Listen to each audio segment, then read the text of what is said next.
क्या ये सब मेरे हैं? ये कैसा मजाक कर रहे हो आप नारद जी? माता जी, ये कोई मजाक नहीं है, ये सच्चाई है। जब भी आप मरती हैं तो भगवान शिव आपका शिर का खप्पर लेकर आपकी याद में इसे अपनी इस माला में डाल देते हैं।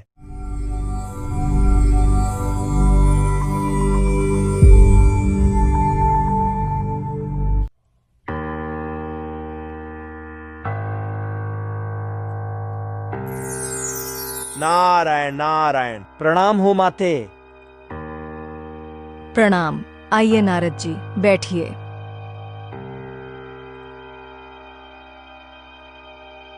क्या बात है माता जी, अकेले ही कैसे बैठी हो? भगवान शिव नहीं आए क्या अभी? नहीं आए नारद जी, अभी आने ही वाले हैं। नारद जी और माता पार्वती जी बातों में लग जाते हैं और बातों ही बातों में वे भगवान शिव जी की अद्भुत माला पर पहुंच जाते हैं। माता जी, क्या आपको पता है कि भगवान शिव जी की इस माला के ये शिर किनके हैं और इसका क्या राज है? नहीं नारद जी, मैं भी इस बात से अनभिज्ञ हूँ और जब भी स्वामी से इसके बारे में पूछना चाहती हूँ तो वे बात को टाल देते हैं और स्पष्ट जवाब नहीं देते। माता जी, अगर आप कहो तो क्या मैं आपको इसके पीछे की सच्चाई बता सकता हूँ? क्यों नहीं नारद जी, आप ही स्पष्ट कीजिए। आखिर मुझे भी तो इसकी सच्चाई जान पड़े। माता जी, ये सब शिर के खप्पर आप ही के हैं। आप 107 बार मर चुकी हैं और ये आपका 108वां जन्म है। क्या ये सब मेरे हैं? ये कैसा मजाक कर रहे हो आप नारद जी? माता जी, ये कोई मजाक नहीं है, ये सच्चाई है। जब भी आप मरती हैं तो भगवान शिव आपका शिर का खप्पर लेकर आपकी याद में इसे अपनी इस माला में डाल देते हैं और आपके पुनः जन्म तक इंतजार करते हैं। नारद जी, मुझे आपकी बातों पर विश्वास तो नहीं हो पा रहा है, लेकिन मैं आपकी बातों को असत्य भी नहीं मान सकती। परंतु जब मैं मरती हूँ तो क्या मेरे स्वामी को दुख और पीड़ा नहीं होती? क्यों नहीं माते, वे आपकी याद में बहुत विलाप करते हैं। कई वर्षों तक आपके वियोग में दुनिया से विमुख रहते हैं। एक बार तो वे आपके कंगाल को लेकर 10,000 वर्ष तक विलाप करते रहे। तो फिर स्वामी ने इसका कुछ समाधान क्यों नहीं किया? उन्होंने मुझे स्वयं के समान उम्र क्यों नहीं दी? माता जी, उम्र कोई इस प्रकार देने की वस्तु नहीं है। ऐसे स्वयं की उम्र अर्पित करने वाला तो कोई मूर्ख ही होगा। इससे उम्र वृद्धि नहीं होती, क्योंकि यहाँ उस स्वयं की कम हो जाएगी। तो क्या मैं ऐसे ही मरती और जन्म लेती रहूंगी? हाँ माता जी, जब तक आप भगवान शिव से उस अमर मंत्र को प्राप्त नहीं कर लेती है, तब तक आपको ऐसे ही जन्म और मृत्यु झेलनी पड़ेगी। अमर मंत्र? कैसा अमर मंत्र? माते, भगवान शिव जी के पास एक ऐसा मंत्र है जिससे उनकी उम्र अन्य सभी देवताओं तथा ईशों में सर्वाधिक है। त्रिदेव में भी भगवान शिव सबसे ज्यादा उम्र दराज माने गए हैं। इसका कारण वह अमर मंत्र ही है। अगर आप उनसे वह अमर मंत्र प्राप्त कर लेती है तो आपकी उम्र भी भगवान शिव जी के समान आदि अनादि काल तक बनी रहेगी। लेकिन स्वामी ने मुझे वो मंत्र भी क्यों नहीं दिया? मुझ में ऐसी क्या कमी रही होगी? माता सती, आपने भगवान शिव को अपना पति ही स्वीकार किया है। आपने कभी उनको पति से ऊपर की दृष्टि से नहीं देखा। जब आप भगवान शिव को उपदेशक गुरु और भगवान तुल्य स्वीकार करेंगी, तब आपका काम बन सकता है। ऐसा संपूर्ण रहस्य बताकर नारद मुनि जी वहां से चले गए।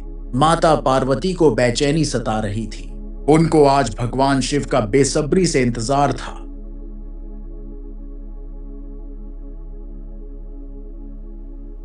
कुछ ही देर बाद भगवान शिव आ जाते हैं। ये क्या? ऐसा तो इसने आज से पहले कभी नहीं किया। उठो पार्वती, तुम ठीक तो हो?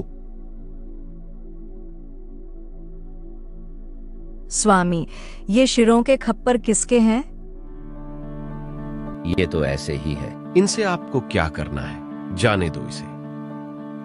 नहीं स्वामी, ये शिर्क के खप्पर सब मेरे हैं। आज इसे हो क्या गया है? रोज तो ये डांट पिलाती है और आज इसके आंसू निकल पड़े। हाँ, लेकिन तुम्हें ये सब कैसे पता चला? स्वामी, जब भी मैं मरती थी तो क्या आपको दुख नहीं होता था? पार्वती, मुझे दुख तो बहुत होता है, लेकिन मैं कर भी क्या सकता था?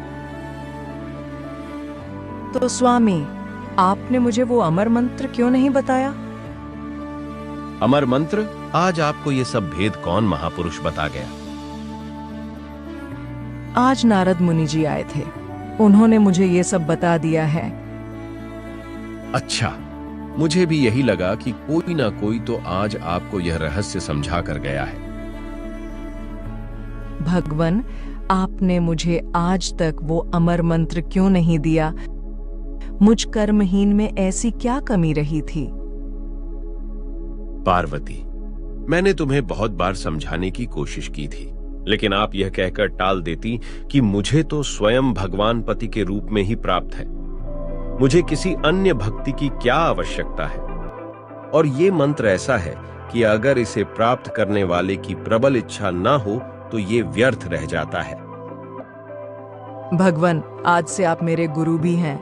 मेरी यही कमी थी कि मैं आपको मात्र अपना पति परमेश्वर स्वीकार किए बैठी थी।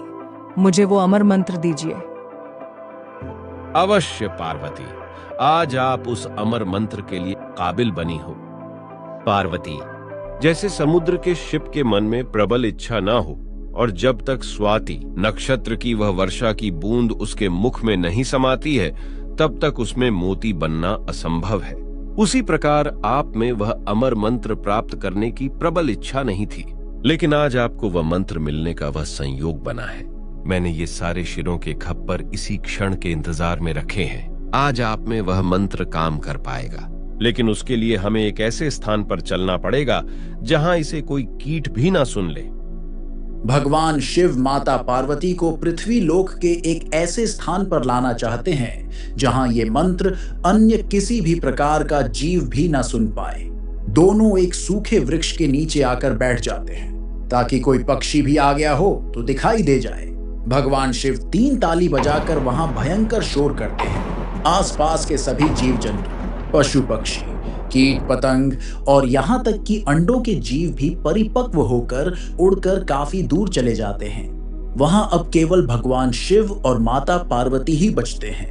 तब भगवान शिव माता पार्वती को उस अमर मंत्र की दीक्षा देना प्रारंभ करते हैं।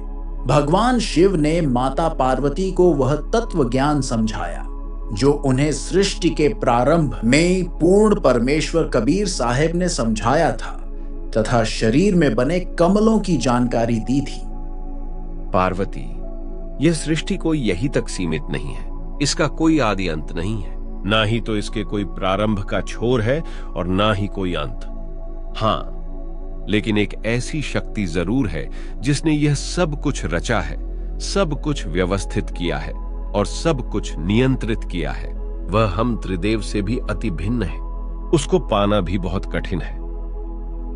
जो अनादिकाल से एकमात्र स्थिर है, जिसे कोई भी समय या नक्षत्र मिटाने में समर्थ नहीं है, यह अमर मंत्र भी उससे नहीं मिला सकता। उसे पाने के लिए इस पृथ्वी लोक पर ही संयोग बन पाता है। तब पृथ्वी लोक पर इस अमर मंत्र से भी अति समृद्ध और मोक्ष मंत्र आविष्कृत होते हैं। यह मंत्र कोई अमर मंत्र नहीं है, यह ब्रह्म गायत्री मंत्र कहलाता है। अमर मंत्र तो अन्य ही है जिनका भेद आज तक रहस्य ही है। आइए अब आपको इस ब्रह्म गायत्री मंत्र का रहस्य उजागर करता हूं। हमारे शरीर में मुख्य 5 प्रधान कमल बताए गए हैं, जिन्हें 5 प्रधान चक्र भी कहा गया है। सर्वप्रथम मूल कमल आता है, जो हमारे गुदा से कुछ ऊपर रीढ़ नली में पीछे की तरफ स्थित है। इसमें गणेश जी का वास होता है।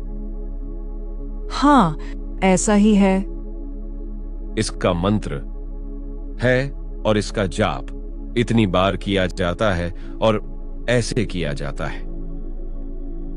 इसके बाद इससे थोड़ा सा ऊपर नाभि से नीचे और मूल कमल के ऊपर दोनों के बीच स्वाद कमल यानी स्वादिष्ठान चक्र आता है। हाँ, ऐसा ही है। इसमें भगवान ब्रह्मा तथा माता सावित्री जी का वास है। इसके स्मरण का मंत्र है। इसकी विधि भी पूर्व के समान ही है। तीसरा चक्र नाभि चक्र आता है। यह नाभि के ठीक सामान पीछे ही व्याप्त है। ऐसा ही है। इसका मंत्र है और विधि यथावत है।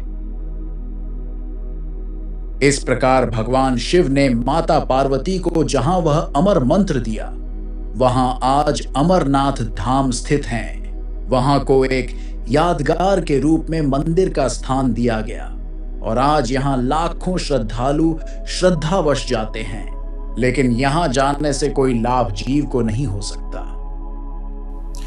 अब कहने का भाव ये है दास का कि पार्वती जी को वो मंत्र मिला भगवान शिव से, कहा जहां पर आज हम एक अमरनाथ का मंदिर मानते हैं, अमरनाथ मानते हैं, और वहां अपने कल्याण के लिए हम वहां दर्शनार्थ जाते हैं कि हमारा मोक्ष हो जाएगा। अमरनाथ पर जाने से नहीं, अपने आत्माओं वो मंत्र से मोक्ष हुआ पार्वती का, उस अमरनाथ से नहीं। अमरनाथ एक स्थान है जहां पार्वती जी को वो अनमोल मंत्र प्राप्त हुआ था। अब इस दास के पास वो कंप्लीट स्पिरिचुअल नॉलेज है, वो अमर मंत्र है। ये अमर मंत्र जो भगवान शिव ने पार्वती जी को दिया, ये तो इतना अमर है, जब तक शिव रहेगा पार्वती की मृत्यु पुनः नहीं होगी, और एक दिन पार्वती भी मरेगी, शिव भी मरेंगे, ये अविनाशी नहीं है। गीता के यथार्थ विश्लेषण की जानकारी के लिए पढ़ें पुस्तक गीता तेरा ज्ञानामृत।